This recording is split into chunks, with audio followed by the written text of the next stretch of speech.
اعلی حضرت مفتی اعظم حجت الاسلام بریلی تجھے سلام۔ السلام علیکم ورحمۃ اللہ تعالی وبرکاتہ۔ مرکز اہل سنت جامعہ رضویہ منظر اسلام کے یوٹیوب چینل ہم سبق درس نظامی میں آپ کا خیر مقدم ہے۔ پیارے بچوں، جنہوں نے اب تک ہمارے چینل کو سبسکرائب نہیں کیا ہے وہ ضرور سبسکرائب کر لیں اور بیل آئیکن یعنی گھنٹی بھی بجا دیں تاکہ ہر ویڈیو کی نوٹیفیکیشن اطلاع اپلوڈ کرتے ہی آپ تک پہنچ جائے، اور اپنے ساتھیوں سے بھی شیئر کریں، شیئر کرنا نہ بھولیں تاکہ ان کو بھی فائدہ حاصل کرنے کا موقع ملے، اور بات پسند آئے تو لائک بھی کیا کریں اور اپنے قلبی تأثر کو ضرور کمنٹ کر کے بتائیں۔ بسم اللہ الرحمن الرحیم۔ واحتجت المعتزلة بمثل قوله تعالى واتقوا يوما لا تجزي نفس عن نفس شيئا ولا يقبل منها شفاعة، وقوله تعالى وما للظالمين من حميم ولا شفيع يطاع الى آخر العبارہ۔ آج کے سبق میں صاحب شرح عقائد علامہ سعد الدین تفتازانی علیہ رحمت و رضوان معتزلہ کا استدلال پیش کرتے ہیں۔ چونکہ معتزلہ کا اپنا نظریہ یہ ہے کہ شفاعت انبیاء اور رسول یا اخیار کے لیے بمعنی اسقاط العقاب عن المذنب اس معنی کر ثابت نہیں ہے، بلکہ وہ شفاعت بمعنی زیادتی ثواب اور رفع درجات مانتے ہیں۔ ان کی دلیل کیا ہے کہ شفاعت اسقاط العقاب عن المذنب کے معنی میں ثابت نہیں ہے، اس پر دلیل وہ پیش کرتے ہیں آیات کریمہ۔ ایک دلیل انہوں نے پیش کی، ایک آیت کریمہ یہ پیش کی کہ اللہ رب العزت نے فرمایا ہے وَاتَّقُوا يَوْمًا لَا تَجْزِي نَفْسٌ عَن نَفْسٍ شَيْئًا وَلَا يُقْبَلُ مِنْهَا شَفَاعَةٌ۔ اللہ نے فرمایا تم اس دن سے ڈرو جس دن کوئی نفس، کوئی جان دوسری جان کا بدلہ نہیں بنے گی، کوئی بھی جان دوسری جان کو جزا نہیں دے سکتی۔ ولا يقبل منها شفاعہ، اور نہ ہی کسی نفس کا کسی جان کی طرف سے دوسری کے لیے سفارش قبول کی جائے گی۔ تو یہاں پر لا يقبل منها شفاعہ کہا، تو سب سے پہلے تو ہم یہ کہیں گے کہ آیت کریمہ نفی شفاعت پر دلالت نہیں کرتی، بلکہ نفی قبولیت پر دلالت کرتی ہے کہ قبولیت۔ اب کوئی یہ کہے کہ یہاں پر لا يقبل منها شفاعہ لا يقبل بمعنی لا يصح ہے، چلیے ٹھیک ہے، مان لیتے ہیں لا يصح ہے کہ اس کی کسی نفس کی طرف سے شفاعت صحیح نہیں ہوگی۔ شفاعت صحیح نہیں ہوگی اگر یہ معنی ہے تو اس معنی کر تو آیت کریمہ خود معتزلہ کے خلاف بھی من وجہ حجت ہوگی۔ کیوں؟ اس لیے کہ نفس شفاعت کی ہی نفی ہو گئی نا آیت کریمہ سے، تو پھر بھائی آپ بے معنی زیادتی ثواب شفاعت کہاں سے ثابت کرتے ہیں؟ تو آیت کریمہ تو تمہاری بھی خلاف ہوگی۔ اب یہ بات سمجھ میں آئی نا؟ اور صحیح بات یہ ہے یہاں پر شفاعت کی جو نفی ہے وہ در حق اس آیت کریمہ کو خاص کرنا لازم ہے، مخصوص ہے یہ آیت کریمہ۔ کیا ہے؟ مخصوص ہے آیت کریمہ کفار کے ساتھ۔ بات سمجھ میں آئی؟ ایسے ہی انہوں نے استدلال کیا ہے اللہ کے اس فرمان سے ما وما للظالمین من حمیم ولا شفیع یطاع، ظالمین کے لیے کوئی نہ شفیع ہوگا، کوئی نہ حمایتی ہوگا جس کی بات سنی جائے، جس کی بات مان لی جائے، ایسا کوئی سفارشی بھی نہیں ہوگا۔ جب سفارشی نہیں ہوگا تو شفاعت کیسے ہوگی؟ اس لیے شفاعت کا انکار کیا کہ اللہ کی یہ آیت کریمہ، اللہ کا یہ فرمان دلالت کرتا ہے اس بات پر کہ شفاعت نہیں ہوگی۔ جب کوئی شفیع نہیں ہوگا تو شفاعت کہاں سے ہوگی؟ بات سمجھ میں آ گئی؟ تو انہوں نے کہا کہ وما للظالمین، یہاں پر ظالمین کے لیے کوئی شفاعت نہیں ہوگی۔ جواب کیا ہوگا؟ تو جواب صاحب شرح چند دے رہے ہیں، چند جواب دے رہے ہیں۔ پہلا جواب تو یہ ہے کہ ہمیں یہی تسلیم نہیں کہ عموم فی الاشخاص آیات میں ہے، کہ آیت کریمہ سارے اشخاص کے سلسلے میں ہے کہ کسی کو بھی شفاعت حاصل نہیں ہوگی۔ پہلے تو ہمیں یہ تسلیم نہیں، بلکہ یہاں پر کافرین کے ساتھ مخصوص ہے۔ عموم فی الاشخاص پر دلالت آیت کریمہ نہیں کر رہی ہے کہ سارے لوگوں کو شفاعت حاصل نہیں ہوگی، کسی کو شفاعت نہیں ملے گی، نصیب نہیں ہوگی، بلکہ کس کے بارے میں ہے یہ آیت کریمہ؟ کافروں کے بارے میں۔ سب سے پہلے تو ہم عموم فی الاشخاص پر دلالت آیت کی یہ ہم تسلیم نہیں کرتے، ایک جواب۔ اور ٹھیک ہے، ہم مان لیتے ہیں، تسلیم کر لیتے ہیں تھوڑی دیر کا، اللہ تقدیری تسلیم مان لیتے ہیں کہ عموم فی الاشخاص پر دلالت ہے، تو ہمیں یہ تسلیم نہیں ہے کہ عموم فی الازمان پر دلالت ہے۔ کس پر؟ عموم فی الازمان پر دلالت ہے، یہ ہمیں تسلیم نہیں۔ کیوں؟ ہر زمانے میں شفاعت نہیں ہو یہ ہمیں تسلیم نہیں ہے، بلکہ یہ مخصوص ہے ایک خاص زمانے کے ساتھ۔ کون سے زمانے کے ساتھ؟ خاص زمانے کے ساتھ، کہ جس زمانے میں، جس وقت میں اللہ رب العزت شفاعت کی اجازت نہیں دے گا۔ کیا؟ شفاعت کی، بھئی جب تک خدا نے شفاعت کی اجازت نہیں دی ہے اس وقت تک کوئی شفیع ہوگا، کوئی سفارش کرے گا؟ آیت کریمہ عموم ازمان پر دلالت نہیں کر رہی ہے کہ کسی بھی وقت میں بھی شفاعت نہیں ہوگی، بلکہ مراد کیا ہے اس سے؟ خاص زمانہ مراد ہے۔ تو عموم فی الازمان پر دلالت کر رہی ہے آیت کریمہ، ہمیں یہ تسلیم نہیں، بلکہ وہ اس وقت شفاعت نہیں ہوگی جس وقت اللہ رب العزت اجازت نہیں دے گا، کیونکہ اللہ نے فرمایا الا من اذن له الرحمن ورضی الا من اذن له، وقال ثواب دوسری آیت کریمہ میں ورضی له قولا بھی ہے۔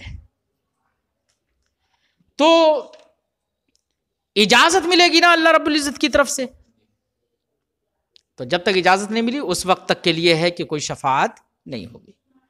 اور اگر مان بھی لیں کہ عموم فی الازمان پر دلالت ہے، تو ہمیں یہ تسلیم نہیں کہ عموم فی الاحوال پر دلالت ہے آیت کریمہ کی، کہ سارے احوال میں شفاعت نہیں ہوگی، ہمیں یہ تسلیم نہیں، بلکہ یہاں پر اس حالت میں شفاعت کی نفی ہے جس حالت میں بندے کے لیے حتمی فیصلہ کر دیا گیا ہوگا کہ یہ جہنم میں جائے گا، جہنم میں جانے کا حتمی فیصلہ کر دیا گیا ہوگا، تو ایسی حالت میں شفاعت نہیں ہوگی۔ تو آیت کریمہ کی دلالت عموم احوال پر ہے، یہ ہمیں تسلیم نہیں۔ بات سمجھائی؟ اور اگر یہ سب باتیں ہمیں تسلیم ہو جائیں، ہم سب تسلیم کر لیں کہ عموم فی الاشخاص پر دلالت کرے، عموم فی الازمان پر دلالت ہے، عموم فی الاحوال پر دلالت ہے، تب ہم یہ کہیں گے کہ آیات کریمہ کے درمیان تعارض ہو جائے گا۔ ہم نے اس سے پہلے آیات پیش کی تھی اس بات پر کہ شفاعت پر دلالت کر رہی تھی وہ، اور یہ دلالت کرے گی عدم شفاعت پر، نفی شفاعت پر، تو تعارض ہو جائے گا نا۔ تعارض کے ختم کرنے کے لیے ضروری ہے کہ ان آیات کو خاص کیا جائے کفار کے ساتھ۔ بات سمجھائی؟ کس کے ساتھ خاص کیا جائے؟ کفار کے ساتھ خاص کیا جائے۔ بات سمجھائی؟ اس لیے ہم ان آیات کو، یہ آیات کریمہ خاص ہیں کفار کے ساتھ کہ کفار کے لیے شفاعت نہیں ہوگی۔ یہ جواب، اتنے جواب دے دیے، سمجھ میں آ گئے؟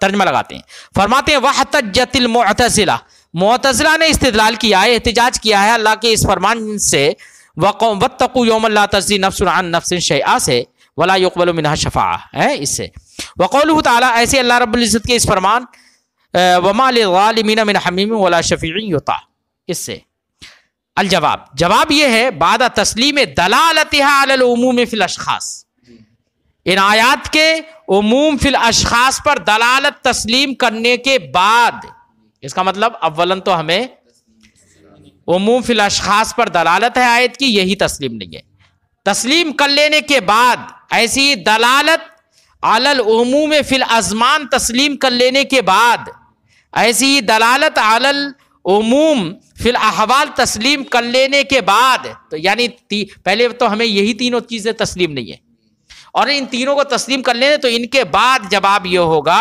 انہو یجب تخصیصها بالکفار، ان آیات کی تخصیص کفار کے ساتھ واجب ہے، تخصیص کفار کے ساتھ کرنا واجب ہے، جمعا بین الادلہ، ادلہ کے درمیان تطبیق پیدا کرنے کے لیے۔ بات سمجھ میں آ گئی؟ ورنہ تو تعارض رہے گا۔ جواب ہو گیا وَلَمَّا كَانَ أَصْلُ الْعَفْوِ وَالشَّفَاعَةِ ثَابِتًا بِالْأَدِلَّةِ الْقَطْعِيَّةِ، یہاں سے صاحب شرح یہ بتا رہے ہیں کہ دیکھو شفاعت کا ثبوت، عفو و مغفرت کا ثبوت ادلہ قطعیہ سے ہے، ہم اس سے پہلے ادلہ پیش کر چکے ہیں اس پر، تو ادلہ قطعیہ سے ہے، تو معتزلہ بالکلیہ تو شفاعت اور عفو و مغفرت کا انکار تو نہیں کر سکے، بالکلیہ تو انکار نہیں کر سکے کیونکہ ادلہ قطعیہ سے ثبوت ہے۔ تو انہوں نے کیا کیا، انہوں نے کہہ دیا کہ عفو و مغفرت کا جو قول کیا ہے انہوں نے، تو عفو و مغفرت یہ کہہ دیا کہ گناہ صغیرہ کو تو اللہ رب العزت مطلقاً بخش دے گا، یعنی عفو کا تعلق کس سے مان لیا؟ گناہ صغیرہ سے، اور گناہ کبیرہ کا بخشنا اس شرط پر کر دیا کہ جبکہ توبہ کے ساتھ مرا ہو۔ تو اب وہ مغفرت کا بالکل یہ انکار نہیں کیا انہوں نے، لیکن اس کو معلق کر دیا کہ اب وہ مغفرت کا تعلق مان لیا گناہ صغیرہ سے اور گناہ کبیرہ سے تب جبکہ توبہ کر کے مرا ہو۔ صاحب شرح فرمائیں گے کہ یہ قول کرنا اس کا کوئی مطلب ہی نہیں ہے، اس کا کوئی مطلب ہی نہیں ہے۔ ایسی ہی شفاعت کا بھی بالکل یہ انکار نہیں کیا، بلکہ کہا کہ شفاعت جن دلائل سے ثابت ہے اس شفاعت سے مراد زیادتی ثواب اور رفع درجات ہے، نہ کہ اسقاط العقاب عن المذنب۔ بات سمجھائی؟ یہ معنی نہیں مانا، بلکہ انہوں نے کیا کہا، ادلہ قطعیہ چونکہ قائم ہے اس لیے انکار بالکل یہ کیا نہیں، لیکن یہ معنی بتایا۔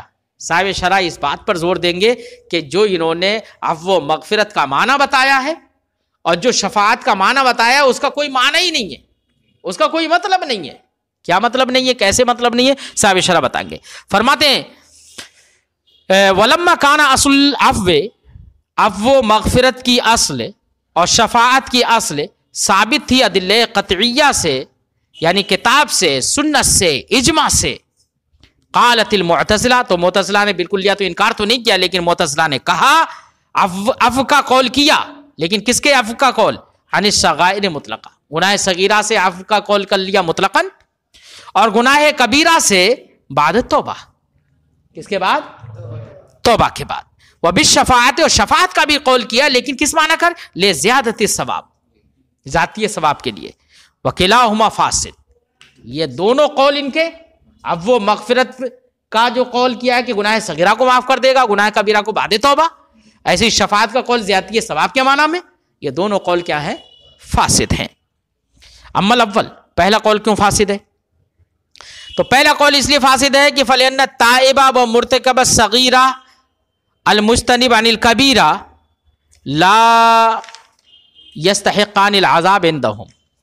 دیکھو جناب، ادھر تو کہہ رہے ہیں کہ گناہ صغیرہ کو تو مطلقاً معاف کر دے گا، معاف کرنے کا مطلب کیا ہے؟ سزا نہیں دے گا، یہ تو منع ہوگا نا ہے، اور گناہ کبیرہ کو کب معاف کرے گا؟ جبکہ توبہ کر کے مرا ہو، تو معاف کرنے کا مطلب ہے کہ سزا نہیں دے گا، تو یہاں پر سزا کی نفی کر رہے ہیں نا آپ۔ جبکہ جناب معتزلہ کا اپنا نظریہ اور معتقد یہ ہے کہ جس نے گناہ صغیرہ کیے ہیں تو وہ مستحق عذاب ہی نہیں ہے۔ جب وہ آپ کے نظریے کے مطابق مستحق عذاب ہی نہیں ہے تو اس کو معاف کرنے کا کیا مطلب ہے؟ ایسے گناہ کبیرہ کرنے والا جو کہ توبہ کر کے مر گیا ہو تو ان کے نزدیک وہ مستحق عذاب ہی نہیں ہے، مستحق عقاب ہی نہیں، مستحق عذاب ہی نہیں ہے وہ، تو اس کو معاف کرنے کا کیا مطلب بھائی؟ بتاؤ، عفو اور مغفرت کا کوئی معنی رہ جائے گا؟ کوئی نہیں رہے گا معنی، اس لیے ان کا قول کیا ہے؟ یہ فاسد ہے۔ فرماتے ہیں کیونکہ توبہ کرنے والا شخص اور گناہ صغیرہ کرنے والا جو کہ گناہ کبیرہ سے بچا رہا ہو، لا یستحقان العذاب، یہ تو مستحق سزاوار عذاب ہے ہی نہیں، سزاوار ہی نہیں ہے عندہم، ان معتزلہ کے نزدیک، فلا معنی للعفو، تو عفو و مغفرت کا کوئی مطلب ہی نہیں ہے۔ واما الثانی، اور دوسرا معنی، دوسرا قول کیوں فاسد ہے؟ تو اس کی وجہ یہ ہے لأن النصوص دالۃ علی الشفاعۃ بمعنی طلب العفو من الجنایہ، کیونکہ زیادتی ثواب اور رفع درجات کے معنی میں مان لیا شفاعت کو نا، کہہ رہے ہیں یہ قول بھی فاسد ہے۔ کیوں؟ اس لیے کہ نصوص دلالت کرتی ہیں اس بات پر کہ شفاعت بمعنی طلب العفو عن الجنایت ہے۔ کیا ہے؟ طلب العفو عن الجنایت۔ ارے بخاری و مسلم کی احادیث دلالت کر رہی ہیں کہ آدمی گنہگار ہوگا، گناہ کی وجہ سے اس کو جہنم میں ڈال دیا جائے گا، اور جل جل کر کے وہ کوئلے کی طرح ہو جائیں گے، اور پھر ان کی سفارش اور شفاعت کی جائے گی، تو ان کو اس سے نکالا جائے گا اور ان کو جنت میں بھیجا جائے گا۔ تو جنایت سے عفو مغفرت کو طلب کرنا یہی شفاعت ہے، نہ کہ رفع درجات اور زیادتی ثواب کے معنی میں۔ اس پر نصوص دلالت کر رہی ہیں، جب نصوص دلالت کر رہی ہیں تو آپ کا قول نصوص کے خلاف ہو گیا نا، اس لیے قول آپ کا فاسد ہے۔ وَأَهْلُ الْكَبَائِرِ مِنَ الْمُؤْمِنِينَ لَا يَخْلُدُونَ فِي النَّارِ، اگلا مسئلہ یہ ہے کہ گناہگار، گناہ کبیرہ کرنے والے لوگ، مومنین میں سے جن لوگوں نے گناہ کبیرہ کر لیے یا جو کرے، ایسے لوگ ہمیشہ جہنم میں نہیں رہیں گے۔ کیوں؟ ایمان ہے اس کے دل میں نا، کیا ہے؟ اس کے دل میں ایمان ہے، تو ایمان جس کے بھی دل میں ہوگا وہ ہمیشہ جہنم میں نہیں رہے گا۔ یہ مسئلہ شروع کرتے ہیں، اس میں بھی اختلاف ہے جس کی توضیح انشاءاللہ آئندہ سبق میں کریں گے۔